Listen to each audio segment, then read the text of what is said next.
सभी बालकों और बालिकाओं को मेरा प्यार भरा नमस्कार। आज हम पढ़ेंगे प्रतिरोधों का संयोजन यानी कि कॉम्बिनेशन ऑफ रेजिस्टेंसेस। इसको हमने क्लास 10th में भी पढ़ा हुआ है। इस लेक्चर में हम बहुत बेसिक लेवल पे बात करेंगे और बहुत आसान से सवाल हल करेंगे, लेकिन जो नेक्स्ट लेक्चर होगा उसमें हम एडवांस क्वेश्चंस करेंगे। तो चलिए स्टार्ट करते हैं आज का ये लेक्चर और जानते हैं कि प्रतिरोधों का संयोजन कैसे कैसे किया जा सकता है। हम जानते हैं क्योंकि हम ऑलरेडी क्लास 10 में पढ़ चुके हैं, प्रतिरोधों का संयोजन दो प्रकार से किया जा सकता है। नंबर 1 श्रेणी क्रम संयोजन, श्रेणी क्रम संयोजन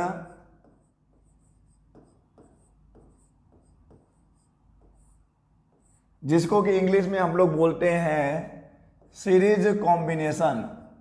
सीरीज कॉम्बिनेशन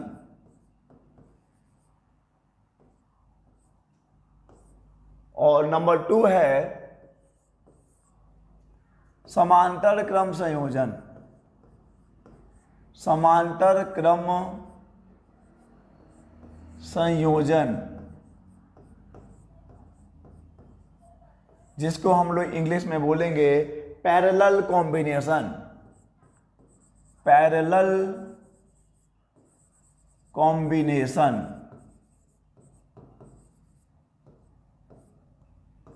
और जिस परिपथ में हम प्रतिरोधों को श्रेणी क्रम में भी संयोजित करेंगे और समांतर क्रम में भी संयोजित करेंगे वो हो जाएगा मिश्रित क्रम। मिश्रित क्रम संयोजन। मिश्रित क्रम संयोजन जिसमें श्रेणी क्रम में भी प्रतिरोध होंगे, समांतर क्रम में भी होंगे, उसे हम कहेंगे मिश्रित क्रम संयोजन। तो प्रतिरोधों को हम लोग दो प्रकार से संयोजित कर सकते हैं, श्रेणी क्रम और समांतर क्रम।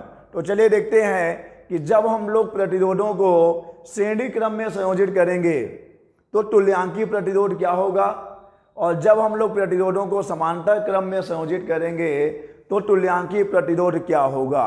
तुल्यांकी प्रतिरोध या इसी को हम लोग प्रभावी प्रतिरोध भी बोल सकते हैं। तो पहले इसको समझ लें कि तुल्यांकी प्रतिरोध क्या होगा। तुल्यांकी प्रतिरोध बोलिए या इसी को प्रभावी प्रतिरोध बोलिए। प्रभावी प्रतिरोध इंग्लिश में बोलते हैं इक्विवेलेंट रेजिस्टेंस। Equivalent resistance. तो ये इक्विवेलेंट रेजिस्टेंस क्या होगा, ये प्रभावी प्रतिरोध क्या होगा, ये तुल्यांकी प्रतिरोध क्या होगा। मान लीजिए कि ये परिपथ में 2 या 2 से ज्यादा प्रतिरोध उपस्थित हैं। श्रेणी क्रम में हो सकते हैं, समांतर क्रम में हो सकते हैं, यानी कि मिश्रित क्रम में हो सकते हैं। अब हम क्या करना चाहते हैं, उन सभी प्रतिरोधों को हटाकर एक प्रतिरोध रखना चाहते हैं।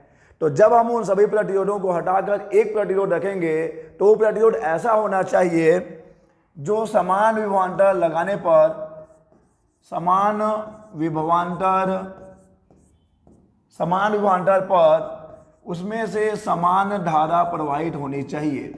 समान धारा, तात्पर्य यह है कि जब परिपथ में 2 या 2 से ज्यादा प्रतिरोध थे तो उन सभी प्रतिरोधों से जो कुल धारा प्रवाहित हो रही थी एक विभवांतर लगाने पर, अब हम एक ऐसे प्रतिरोध की बात कर रहे हैं जिसके सिरों पर उतना ही विभवांतर लगाने पर उस प्रतिरोध में उतनी ही धारा प्रवाहित होनी चाहिए जितना कि पहले उन सभी प्रतिरोधों से होकर प्रवाहित हो रही थी। तो चलिए बात करते हैं प्रतिरोधों के श्रेणी क्रम संयोजन की। पहले हम बात करेंगे श्रेणी क्रम संयोजन की। श्रेणी क्रम संयोजन यानी कि सीरीज कॉम्बिनेशन। Series combination. श्रेणी क्रम संयोजन, सीरीज कॉम्बिनेशन।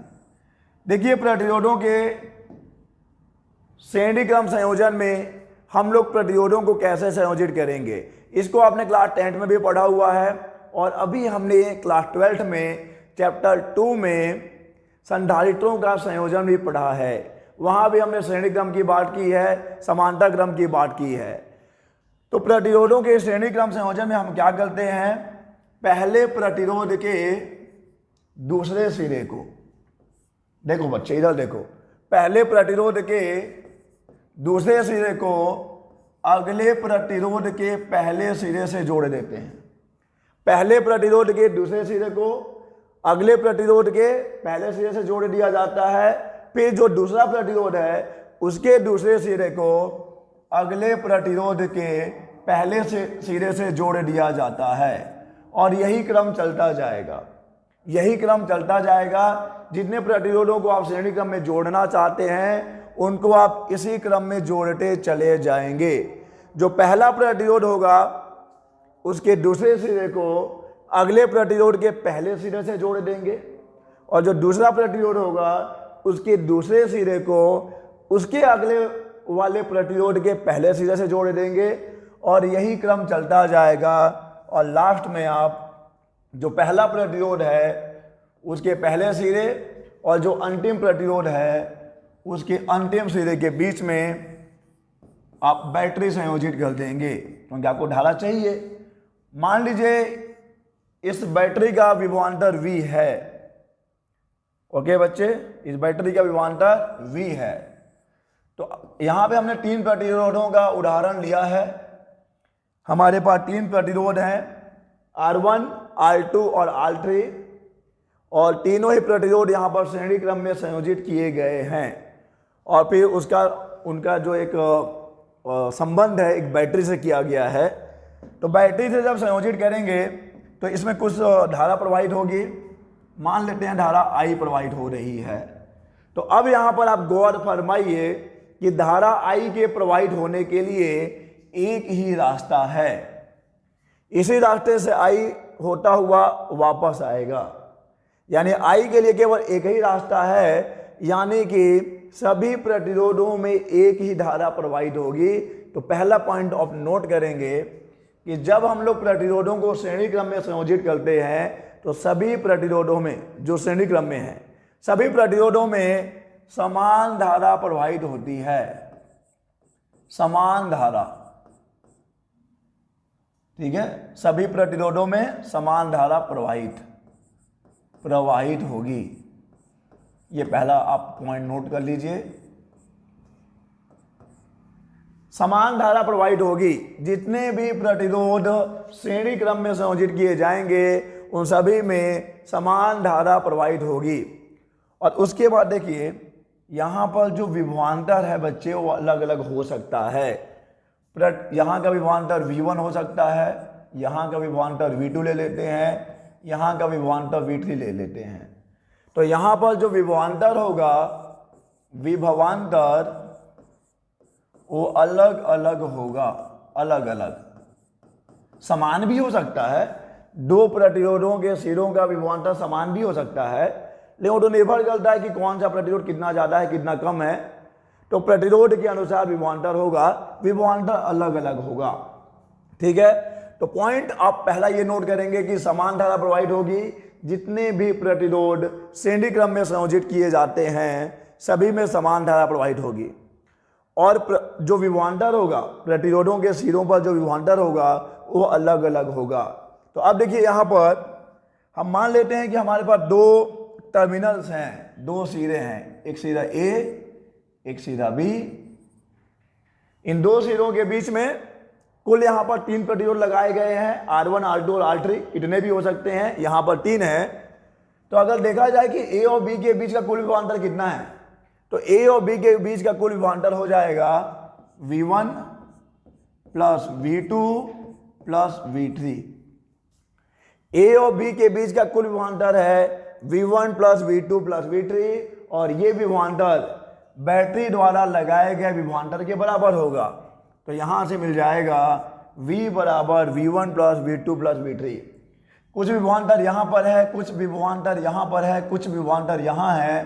तो A और B के बीच का कुल विभवांतर कितना है, आप तीनों को जोड़िए तो V के बराबर आएगा। तो V बराबर V1 plus V2 plus V3, और अब हम लगाते हैं ओम का नियम। अगर हम ओम का नियम लगाएं तो हम जानते हैं कि ओम का नियम जो है R बराबर V अपॉन I होता है। यहां से हम V1 का मान निकाल सकते हैं, V2 का मान निकाल सकते हैं और V3 का मान निकाल सकते हैं। यहां से क्या मिलेगा हमें? यहां से मिलेगा V बराबर RI।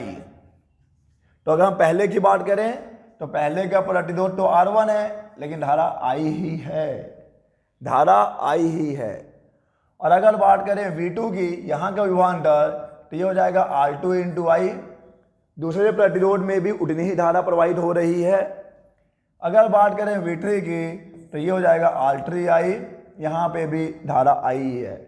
और अब देखिए कुल विभवांतर V है, तो जब हम इन तीनों प्रतिरोधों को हटाकर एक प्रतिरोध रखेंगे जिसे हम कहेंगे तुल्यांकी प्रतिरोध, इन तीनों को हटाकर जब हम एक प्रतिरोध रखेंगे, मान लीजिए उसका मान R है, तो उसके सिरों का विभवांतर भी कितना रहेगा? उसके सिरों का विभवांतर भी V रहेगा। तो यहां से V बराबर क्या मिलेगा?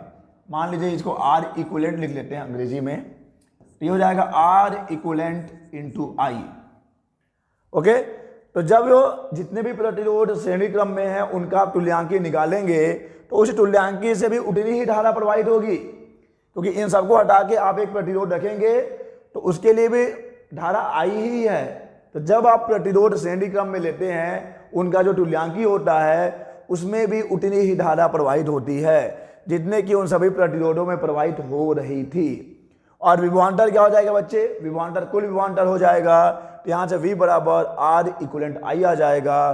और क्यों ना अब मैं सभी मानों को यहाँ पर रख दूं, तो ये हो जाएगा R इक्विवेलेंट I बराबर R1I, R2I, R3I।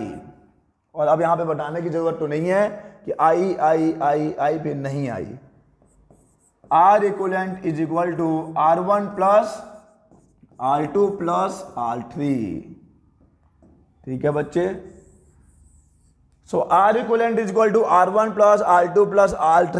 इसका तात्पर्य यह है कि जब हम लोग प्रतिरोधों को श्रेणी क्रम में संयोजित करते हैं तो जो तुल्यांकी प्रतिरोध रहता है उन सभी प्रतिरोधों के योगफल के बराबर होता है। चलिए मैं इसको लिख देता हूं। श्रेणी क्रम संयोजन में, श्रेणी क्रम संयोजन में तुल्यांकी प्रतिरोध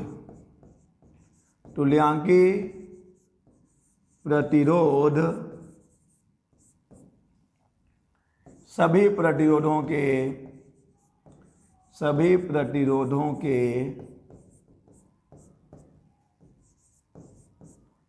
योगफल के बराबर होता है, योगफल के बराबर होता है। और आप यहां पे देख सकते हैं कि जब आप प्रतिरोधों को श्रेणी क्रम में संयोजित करेंगे तो जो तुल्यांकी प्रतिरोध आ रहा है उन सभी प्रतिरोधों का योग है, यानी कि यहां पे परिणामी जो प्रतिरोध मिलेगा इन प्रतिरोधों के योग के बराबर मिलेगा। तो जहां पर भी हमें प्रतिरोधों का मान बढ़ाना होगा, हमें प्रतिरोध का मान बढ़ाना होगा, हमें परिणामी प्रतिरोध ज़्यादा चाहिए होगा, हम वहां पर प्रतिरोधों को श्रेणी क्रम में संयोजित करेंगे। तो इसको भी लिख लेते हैं, परिणामी प्रतिरोध का मान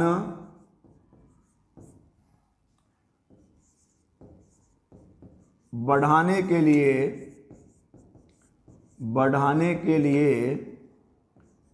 प्रतिरोधों को श्रेणी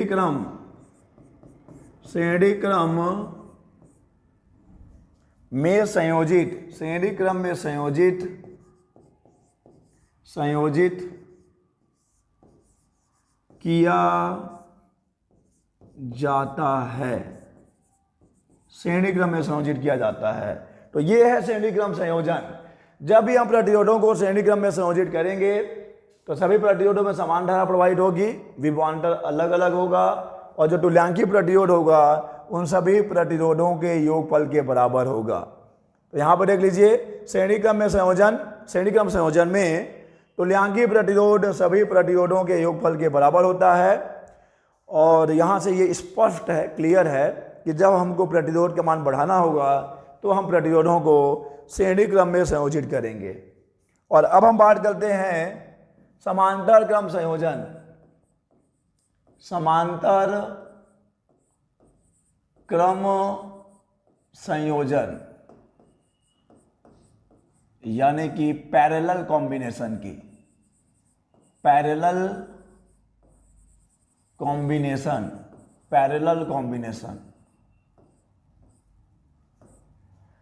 चलिए देखते हैं कि पैरेलल कॉम्बिनेशन में हम लोग प्रतिरोधों को कैसे संयोजित करेंगे। तो इसके लिए मान लीजिए ये रहा पहला प्रतिरोध, ये रहा दूसरा प्रतिरोध और ये रहा तीसरा प्रतिरोध। मान लेते हैं इसका मान है R1, इसका मान है R2, इसका मान है R2 और इसका मान है R3। तो जब हम लोगों को प्रतिरोधों को समांतर क्रम में संयोजित करना होगा तो हम सभी प्रतिरोधों के पहले सिरे को एक बिंदु से जोड़ देंगे। जितने भी प्रतिरोधों को हमको श्रेणी क्रम में संयोजित करना है उसके लिए हम क्या करेंगे, सभी प्रतिरोधों के पहले सिरे को एक उभयनिष्ठ यानी कि एक कॉमन पॉइंट से जोड़ देंगे। उसके बाद जो दूसरे सिरे हैं उन सभी प्रतिरोधों के दूसरे सिरे को दूसरे बिंदु से जोड़ देंगे। तो मान लीजिए कि सभी प्रतिरोधों का जो पहला सिरा है उसे हमने A से जोड़ दिया है। उसके बाद सभी प्रतिरोधों का जो दूसरा सिरा है उसे हमने B से जोड़ दिया है। उसके बाद हम इसका संबंध जो है परिपथ में कर देंगे, प्लस माइनस, माइनस से नहीं बनाएंगे, माइनस बनेगा ऐसा। तो मान लीजिए बैटरी जो है V विभवांतर प्रोड्यूस कर रहा है, V विभवांतर लगा रहा है, V विभवांतर आरोपित कर रहा है। तो बच्चे याद रखिएगा कि यहाँ पर सभी प्रतिरोधों के अक्रॉस विभवांतर V ही रहेगा। तो यहाँ पर एक पॉइंट आपको नोट करना है कि समांतर क्रम संयोजन में क्या समान रहेगा, विभवांतर समान रहता है, विभवांतर समान रहता है। जब भी आप रेजिस्टेंस को पैरेलली कंबाइन करेंगे तो सभी रेजिस्टेंस में जो पोटेंशियल डिफरेंस है, जो विभवांतर है, वो समान रहता है। जितने भी रेजिस्टेंस समांतर क्रम में संयोजित किए जाएंगे उन सभी के सिरों के बीच का विभवांतर समान रहेगा। और अब यहाँ से स्पष्ट है कि मान लीजिए बैटरी I धारा प्रवाहित कर रहा है तो ये धारा I यहाँ पर आके बढ़ जाएगा। मान लीजिए यहाँ I1 चला गया, यहाँ I2 चला गया और यहाँ पे I3 चला गया। तो श्रेणी क्रम संयोजन में विभवांतर तो समान है लेकिन क्या अलग है, धारा का मान अलग अलग है। धारा अलग अलग है या अलग अलग होगी या होगा। ओके, तो जब हम लोग प्रतिरोधों को समांतर क्रम में संयोजित करेंगे तो सभी प्रतिरोधों के सिरों पर विभवांतर समान रहेगा लेकिन धारा का मान अलग अलग होगा। और यहाँ से हम देख पाएंगे कि जो कुल धारा I जा रहा है वो 3 भागों में बंट गया है। यानी कि हम लिख सकते हैं कि I बराबर होगा I1 plus I2 plus I3। Okay, I बराबर हो जाएगा I1 plus I2 plus I3। और यहाँ फिर हम लोग ओम का नियम लगा देते हैं। तो क्या हो जाएगा, ओम के नियम से हम जानते हैं कि V बराबर RI होता है। तो यहाँ से हमको I का मान चाहिए तो I बराबर हम V अपन R लिख सकते हैं। अगर हम पहले धारा का मान निकालें तो पहला धारा I1 बराबर हो जाएगा V, देखिए विभवांतर तो समान है, V बटे R1। I2 बराबर हो जाएगा V बटे R2। I3 बराबर हो जाएगा V बटे R3। और अब मान लीजिए कि इन तीनों प्रतिरोधों का जो तुल्यांकी प्रतिरोध है वो R3 है। तो जो तुल्यांकी प्रतिरोध आएगा उसके सिरों पर विभवांतर भी V ही रहेगा। जो तुल्यांकी प्रतिरोध आएगा, इन तीनों का एक तुल्यांकी एक प्रभावी प्रतिरोध आएगा, उसके सिरों पर विभवांतर भी V ही रहेगा और उसमें कुल धारा कितनी जाएगी, ये कुल धारा जो बैटरी सप्लाई कर रहा है I। तो अगर आपको चाहिए पूरा का पूरा I का मान तो आपको V से भाग देना पड़ेगा इस प्रभावी प्रतिरोध को। सो I बराबर V अपॉन आर इक्वलेंट, अब सभी मानों को यहाँ पे रख दीजिए। तो V upon R equivalent is equal to V upon R1 plus V upon R2 V upon R3, और ये बताने की आवश्यकता नहीं है कि V और V और V और V कट जाएगा। So 1 upon R equivalent is equal to 1 upon R1 1 upon R2 1 upon R3। तो ये फॉर्मूला हो जाएगा प्रतिरोधों के समानता क्रम संयोजन के लिए। ये फॉर्मूला है प्रतिरोधों के समानता क्रम संयोजन के लिए। और अगर आपको इसको शब्दों में बयां करना है तो आप कैसे लिखेंगे कि समानता क्रम संयोजन में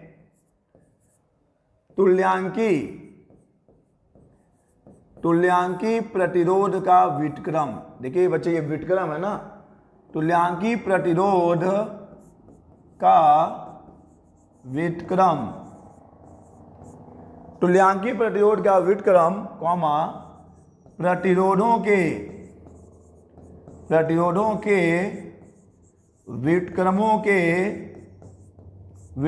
के योगफल के बराबर होता है, योगफल के बराबर होता है। समानता क्रम संयोजन में जो तुल्यांकी प्रतिरोध आएगा उसका व्युत्क्रम सभी प्रतिरोधों के व्युत्क्रमों के योगफल के बराबर होगा। और यहाँ पर बच्चे एक बात ध्यान दीजिए आप कि जो तुल्यांकी प्रतिरोध आता है वो सभी प्रतिरोधों के मानों से कम होता है, यानी R1 से भी कम होगा, R इक्विवेलेंट जो आएगा वो R2 से भी कम रहेगा, R इक्विवेलेंट जो आएगा वो R3 से भी कम रहेगा।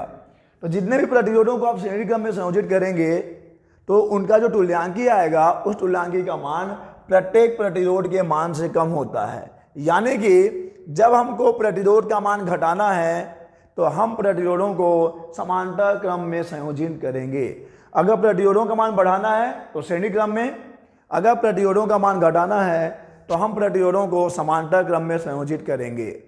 तो अभी हमने पढ़ लिया है कि समांतर क्रम में क्या होगा, श्रेणी क्रम में क्या होगा। और चलिए अब हम इन पर आधारित कुछ आंकिक प्रश्न हल करते हैं। हम बहुत ही बेसिक लेवल से स्टार्ट करेंगे। बच्चे इधर देखो, तुमको ही कह रहे हैं, बच्चे इधर देखो, बहुत ही बेसिक लेवल से बात करेंगे।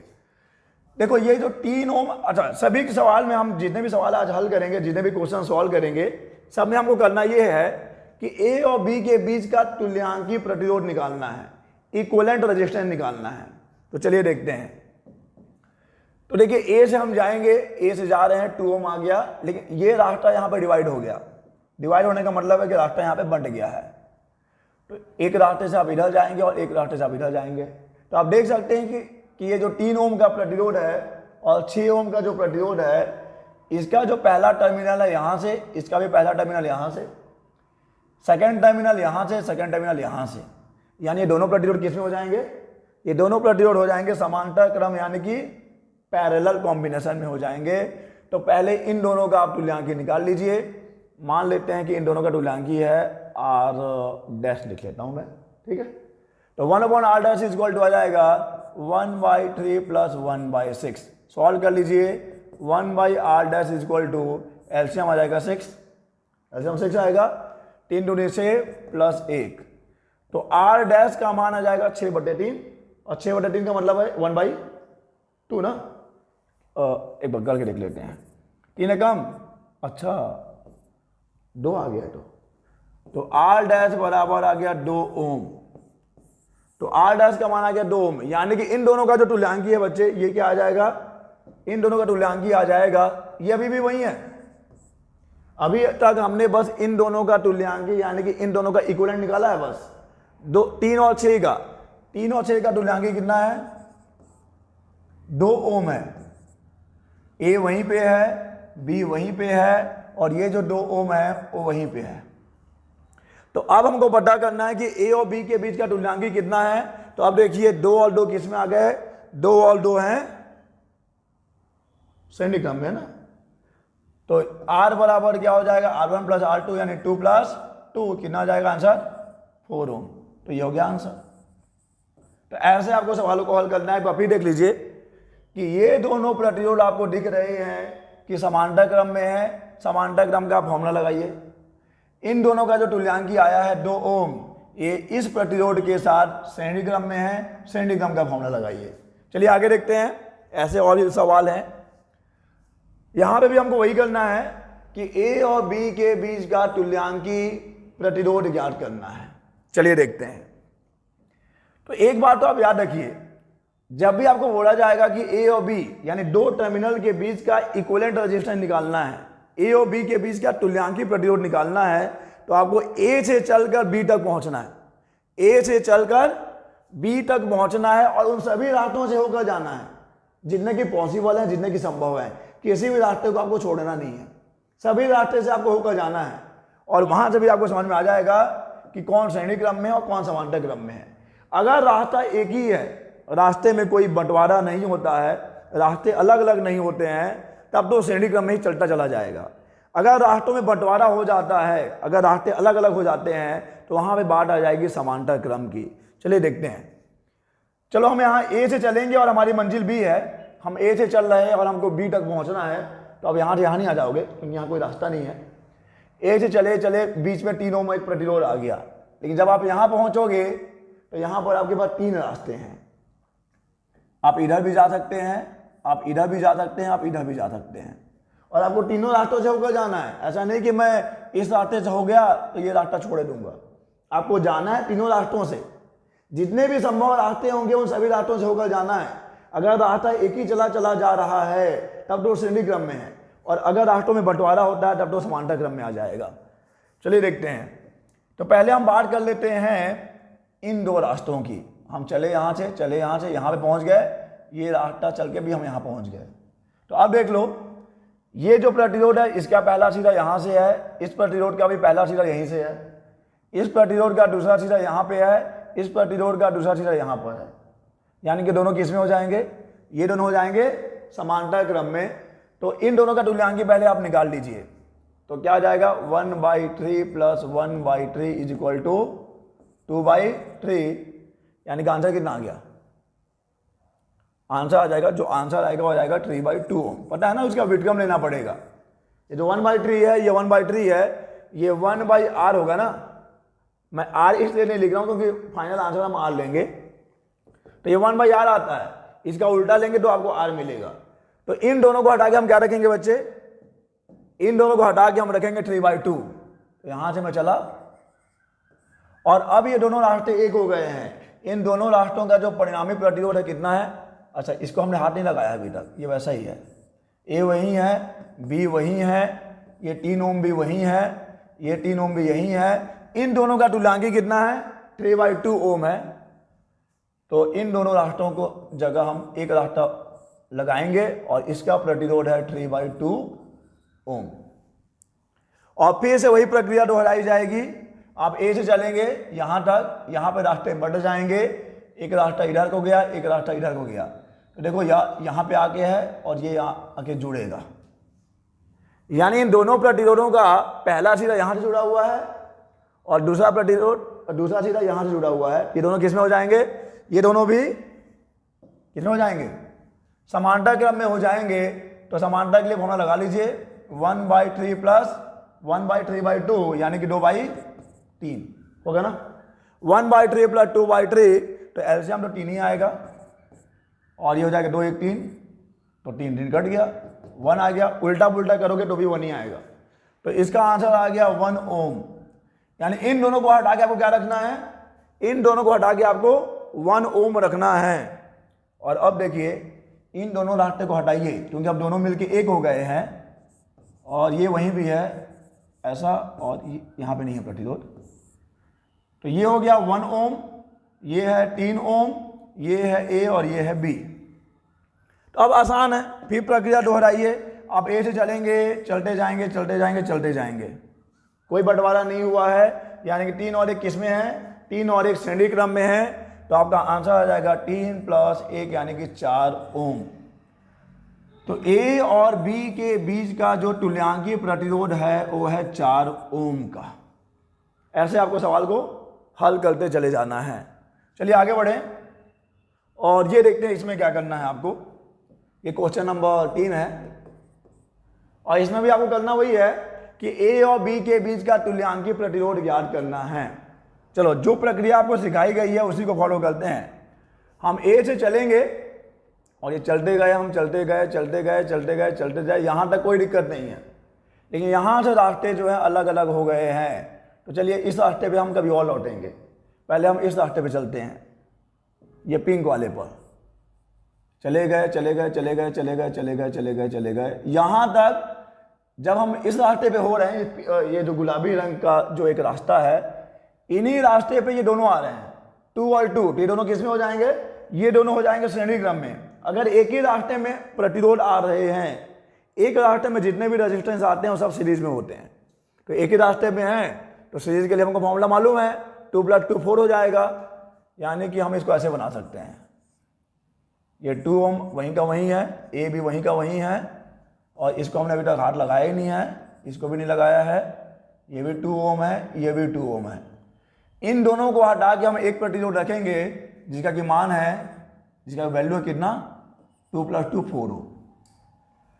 2 + 2 4 ओम हो जाएगा। और अब देखिए वही प्रक्रिया फिर से दोहराई जाएगी। यहां से हम चले, यहां तक आए, कोई दिक्कत नहीं है, लेकिन यहां से रास्ता बट गया है, और जब ये रास्ता बट जाता है और फिर जाके मिल भी जाता है, देखो रास्ता बटा है और यहाँ के मिल भी गया है, यानी ये दोनों किस में हो जाएंगे, ये दोनों हो जाएंगे समांतर क्रम में। अब पहचानने में मुश्किल नहीं होगी, स्टार्टिंग में दिक्कत होता है, जैसे जैसे आप प्रैक्टिस करते जाएंगे आप देखते ही समझ जाएंगे कि दोनों किस में है, समांतर में है। तो यहाँ पे 1/2 + 1/4 एलसीएम तो 4 आ जाएगा, तो 2 दूनी 4 हो जाएगा, तो 2 + 1 हो जाएगा, आंसर आ जाएगा आपका 3/4। लेकिन इसका व्युत्क्रम लेना पड़ेगा आपको, इसका उल्टा करना पड़ेगा, तो ये हो जाएगा 4/3 ओम। यानी 4 ओम और 2 ओम का हटा के क्या रखना पड़ेगा हमने को, 4/3 ओम रखना पड़ेगा। तो चलिए रख देते हैं, और थोड़ा जगह की कमी पड़ सकती है तो अपन पहले से तैयार रहते हैं उसके लिए। तो 4 और 2 के जगह पे देख लो, ये 1/2 + 1/4 एलसीएम आया 4, और 2 दूनी 4, तो 2 + 1 2 1 3 3/4, लेकिन इसका उल्टा लेना पड़ेगा आपको, तो 4/3 ओम हो जाएगा। तो ये अपने को मिल गया, इसको मैं यहाँ बना रहा हूँ, ये वही है अभी भी, और इन दोनों की जगह पे हम रखेंगे 4/3। ये 4/3 है, ओम है, और ये 2 ओम वही है, 2 ओम अभी भी वही है, ये बी था, ये ए है, ये बी है, और ये 2 ओम है। और अब आप फिर से चलिए, ए से चलकर बी तक पहुंचिए। अब ए से चलेंगे, चलते जाएंगे चलते जाएंगे चलते जाएंगे चलते जाएंगे चलते जाएंगे चलते जाएंगे, ए और बी तक का जो एक रास्ता है वो एक ही रास्ता है, कोई भी रास्ता अलग अलग नहीं है। यानी कि ए से बी के बीच में जितने भी प्रतिरोध हैं सभी किस में आ गए, सभी आ गए हैं श्रेणी क्रम में। यानी कि यहां से जो फाइनल आंसर आएगा इन सभी का योग होगा +2, तो 3 दूनी 6 + 4 + 6/3, 6 से 12 4 16, 16/3 ओम।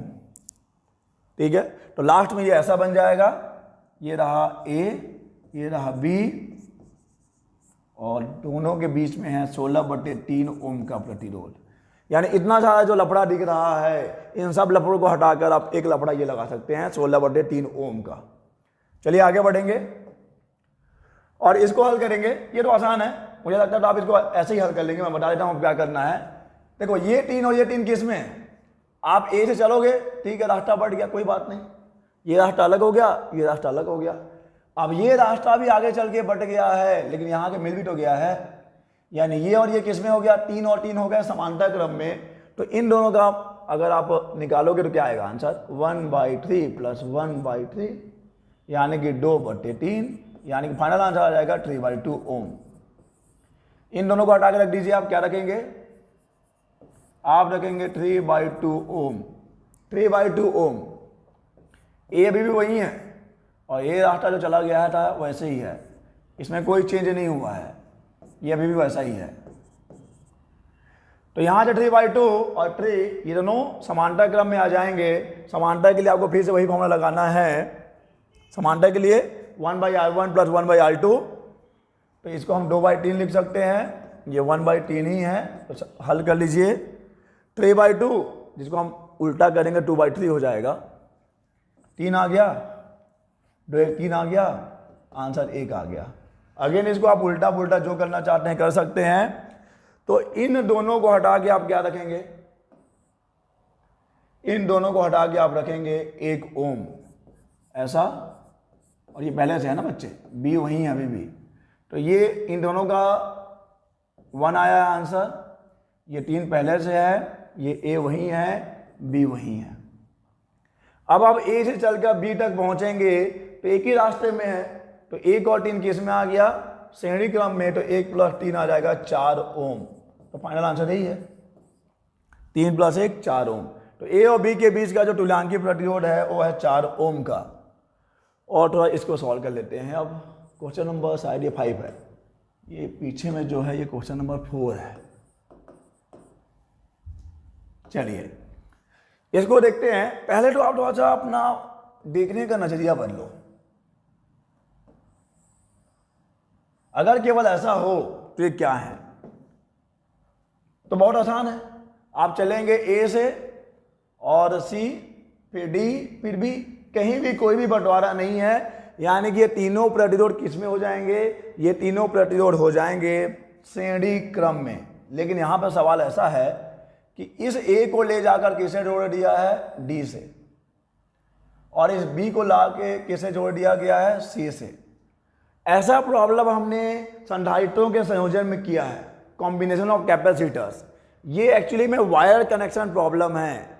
देखो बीच में अगर कोई भी प्रतिरोध नहीं आ रहा है या कोई भी संधारित्र नहीं है, इसका मतलब ये है कि जो पोटेंशियल ए का है वही पोटेंशियल यहां से होता हुआ चला जाएगा, वही पोटेंशियल, वही पोटेंशियल, वही पोटेंशियल, वही पोटेंशियल, वही पोटेंशियल। यानी ए और डी का पोटेंशियल सेम ही है, ए और डी अलग है ही नहीं, ए और डी एक ही है।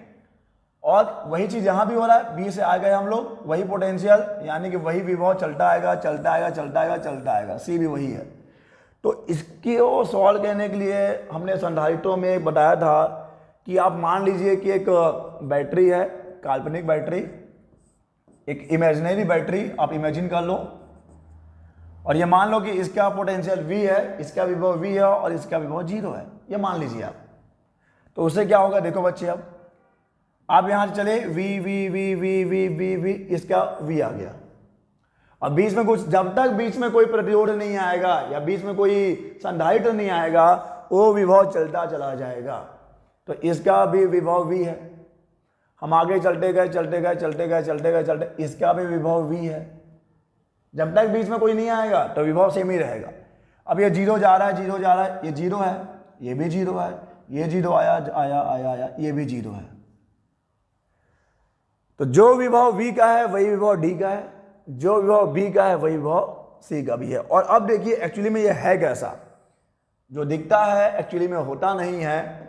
अब 2 ही तो टर्मिनल्स हैं, एक टर्मिनल V है जो कि एक्चुअली में A है, और एक टर्मिनल 0 है जो कि एक्चुअली में B है। तो एक A और एक B है। अब देखो V और 0 के बीच में कौन है, R है। V और 0, चलो एक काम करते हैं, नाम अलग अलग ले लेते हैं जिससे आपको समझ से आना हो। R1 R2 R3। तो V और 0 के बीच में, यानी कि A और C के बीच में कौन है बच्चे, R1 है। तो आप बना दीजिए ना, ये R1 आ गया। V और 0 के बीच में R1 है। अगेन आप देखेंगे V और 0 के बीच में R2 भी है, V और 0 के बीच में R2 भी है। आपको टर्मिनल देखना है कि किसके किसके बीच में कौन कौन सा प्रतिरोध है। तो V और 0 के बीच में R1 है, V और 0 के बीच में R2 है, और अगेन आप देखिए V और 0 के बीच में R3 भी है, V और 0 के बीच में R3 भी है। अब V ये A को दिखा रहा है, ये B को दिखा रहा है। तो A और B के बीच में जितने भी प्रतिरोध है सब किस में है, सब समानता क्रम में है। फॉर्मूला लगा लीजिए आप, 1/R equivalent is equal to 1/R1 plus 1/R2 plus 1/R3। अब जो भी आंकिक मान दिया होगा, जो भी न्यूमेरिकल वैल्यू होगा, उसको पुट करके आप सॉल्व कर सकते हैं, आंसर आ जाएगा। तो ऐसा लॉजिक हमने सनलाइट में किया हुआ है। और चलिए इसको देखते हैं, और ये आज का आखिरी सवाल है, क्वेश्चन नंबर 6। इसमें क्या करना है हमको देख लीजिए। दिए गए परिपथ में धारा I का मान क्या होगा। हमको करंट की वैल्यू निकालनी है। तो एक्चुअली में करंट तो बहुत आसान है। देखो आपको V दिया है, I पता नहीं है। हम जानते हैं ओम का नियम क्या है, R equal to V upon I होता है। V मालूम है, V इक्वल टू 4.8 है। I का मान, I की वैल्यू फाइंड आउट करना है, I ज्ञात करना है कि भाई I कितना होगा, R निकाल लेते हैं। तो यहाँ पे R भांति भांति प्रकार का है, 6 भी है, 3 भी है, 6 भी है। तो हम एक काम करेंगे ना, इन सब को हटा के कोई एक प्रतिरोध रख देंगे, जिसे हम नाम देते हैं तुल्यांकी प्रतिरोध या फिर इक्विवेलेंट रेजिस्टेंस। उस इक्विवेलेंट रेजिस्टेंस से भी उतना ही धारा प्रवाहित होगा जितना कि इन सभी प्रतिरोधों से जा रहा है। तो चलिए इनका तुल्यांकी निकाल लेते हैं। आप यहाँ से चले, कलर कुछ और ले लो। यहाँ से हम चल रहे हैं, यहाँ तक आ गए, रास्ता बढ़ गया। और जब ये रास्ता बढ़ जाएगा बच्चे, तो याद रखिएगा, अच्छा याद रखना कि आपको ये प्लस से निकल के माइनस पे आना है, प्लस से निकल के माइनस की तरफ आना है। तो जाने का रास्ता ये है, आने का रास्ता ये है। आप यहाँ चले, रास्ता बढ़ गया, तो ये दोनों तो श्रेणी में हो नहीं सकते। लेकिन ये देखिए, जब मैं यहाँ से आऊँगा, एक बार इस रास्ते को पकड़ लिया, तो यहाँ रास्ता बटा नहीं है, बस रास्ता मुड़ा है। रास्ते के बटने और रास्ते के मुड़ने में अंतर है। इसको कहते हैं कि रास्ता बट गया है, और ये बस रास्ता मुड़ा हुआ है। तो ऐसा नहीं कि इसको ऐसे बैंड कर दिया तो रास्ता बदल गया, रास्ता वही है, बस वो उसमें एक मोड़ आया है। तो जब मैं इस रास्ते पे चलता हूँ, इस वाले रास्ते पे, तो 6 ओम भी मिलता है, फिर 6 ओम मिलता है। यहाँ तक मुझे 6 और 6 किस में हो जाएंगे, दोनों 6 और 6 एक ही रास्ते में पड़ रहे हैं, तो ये दोनों हो जाएंगे श्रेणी क्रम में। तो 6 + 6 12 आ जाएगा। तो ये परिपथ कुछ ऐसा हो जाएगा, ये रवि वैसा ही है। और इन दोनों के जगह हम क्या रखेंगे, 6 + 6 12 ओम रखेंगे। तो इसको थोड़ा आप ऐसे बना सकते हैं, ये है 12 ओम और 3 तो पहले से है। और अब देखो, ये तो इसको बताने की जरूरत नहीं पड़नी चाहिए कि 3 और 12 किस में है, 3 और 12 समांतर क्रम में है। तो समानता के लिए निकाल लीजिए 1/r equal to 1/3 + 1/12। So 1/r equal to, ऐसे हम निकाल लो, टेक्निक मालूम होना चाहिए आपको। 12 3 कैसे करेंगे, 3 है कम, 4 × 12, डायरेक्ट 4 से ही ले लो आप, तो 4 × 12। तो ऐसे एलसीएम का टेक्निक है, हालांकि 8 डायरेक्ट जा रहा है। तो एलसीएम आ गया 12, 3 × 4 = 12 + 12 है कम 12, तो ये आ गया 4 + 1 5, 5/12। लेकिन 1/r का मान होगा, उल्टा कर लो, तो यहां से r बराबर मिल जाएगा 12/5। और अब आपके पास r भी है, और v तो पहले से ही पता है कि 4.8 है, ये ओल्ट में है, ऑब्वियस सी बात है। तो अब यहां से I बराबर हो जाएगा v/r। v का मान है 4.8 और r का मान है, यहाँ पे हमने निकाला है 12/5। ठीक है, अब ये 5 आ जाएगा ऊपर, तो इसको आप 4.8 × 5/12 ले सकते हैं। और 12 × 4 = 48 होता ही है, लेकिन 0.4 होगा क्योंकि पॉइंट है वहाँ पर। और ये हो जाएगा 5 × 4 = 20, तो 2.0 एम्पियर। तो I बराबर आ गया 2.0 एम्पियर। तो आपको ऐसे भी सवाल हल करने हैं, और आपको मैं अलविदा कहूँगा इस सवाल के साथ। ये आपके लिए होमवर्क है। मैं चाहूँगा कि आप ट्राई करें, ट्राई यानी कि कोशिश करें। अगर नहीं बनेगा तो नेक्स्ट लेक्चर में हम लोग इसको सॉल्व करेंगे। तो चलिए इस लेक्चर में बस इतना ही, हम लोग मिलेंगे अपने नेक्स्ट लेक्चर में। नेट ऑफ इसी का जो सेकंड पार्ट होगा, प्रतिरोधों के संयोजन का सेकंड पार्ट, वहाँ पर हम ऐसे ही सवाल हल करेंगे जो आपके दिमाग को चकरा कर रख देंगे। तब तक के लिए